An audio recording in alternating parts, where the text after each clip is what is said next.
Hello दोस्तों, होली की तैयारी हो चुकी है शुरू और 2 तारीख को मनाएंगे होली का दहन, लेकिन बीच में आ गया ग्रहण और मनाएंगे होली हम 4 को। अब बीच में आ गया ग्रहण, तो ग्रहण के दिन क्या करना है? ग्रहण के दिन हमें करना है नाम जप।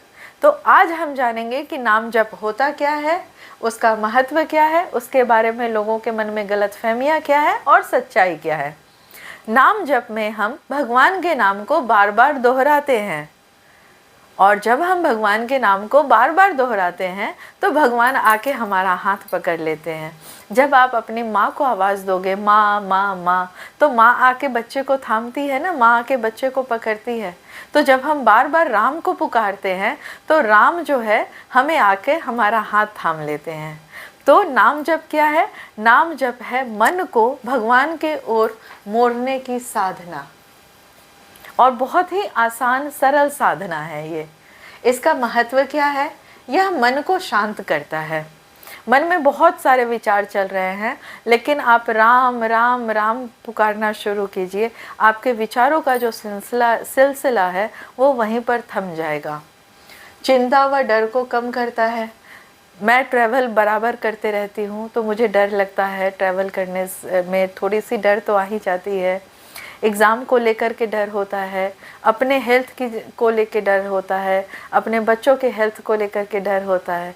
तो जब भी मेरे मन में कोई भी नेगेटिव ख्याल आता है तो मैं अपने मन में बोलती हूँ कैंसिल कैंसिल कैंसिल, और साथ ही साथ मैं राम को पुकारना शुरू कर देती हूँ, श्री राम श्री राम श्री राम।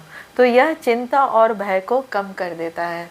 ध्यान अपने आप बनने लगता है।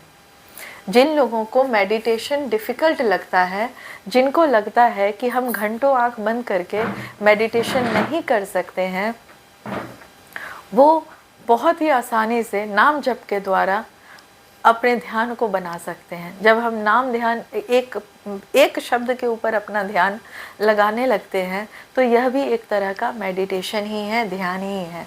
और चौथी इम्पॉर्टेंट बात क्या है कि हर व्यक्ति के लिए आसान साधना, ठीक है ना, इसमें बड़े नियम है ना कठिन विधि है। यूपी बिहार में मनाने वाला एक बहुत ही बड़ा पर्व है जिसका नाम है छठ, जो कि मैं खुद भी करती हूँ। उस छठ व्रत के बहुत बड़े कठिन नियम हैं। 36 घंटे उपवास करना पड़ता है, ज़मीन पर सोना है, गेहूं को धो के सुखाना है, पीसना है, और बहुत कठोर विधि भी है, उसके कठिन नियम भी है। लेकिन जब आप नाम जप करते हो तो नाम जप के लिए कोई कठिन विधि नहीं है और नाम जप के लिए कोई कठिन नियम नहीं है। आप आसान से सरल तरीक़ा से आप नाम जप को कर सकते हो, ठीक है।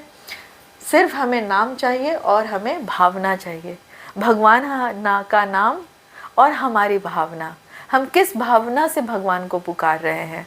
आप अपने बच्चे को भी अगर गुस्से में बुलाओगे तो वो डर के आएगा, प्यार से बुलाओगे तो इम्पोर्टेंट क्या है?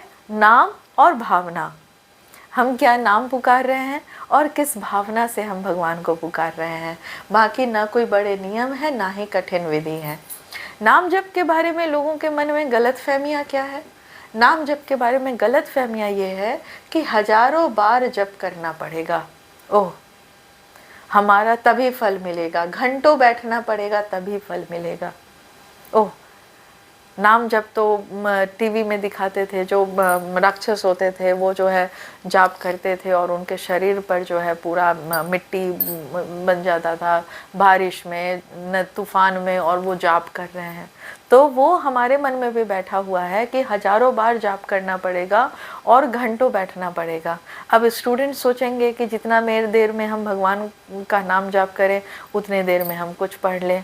हाउसवाइफ हैं, उनके ऊपर तो हजारों काम है, बच्चे को स्कूल भेजना है, ऑफिस भेजना है, माता पिता का ख्याल रखना है, अपना भी ख्याल रखना है। तो इन सब के बीच में नाम जप का टाइम कैसे निकालें, ये मैं बताऊंगी आपको अगली वीडियो में। अभी जो है हम सिर्फ जानेंगे कि ये सिर्फ हमारी गलत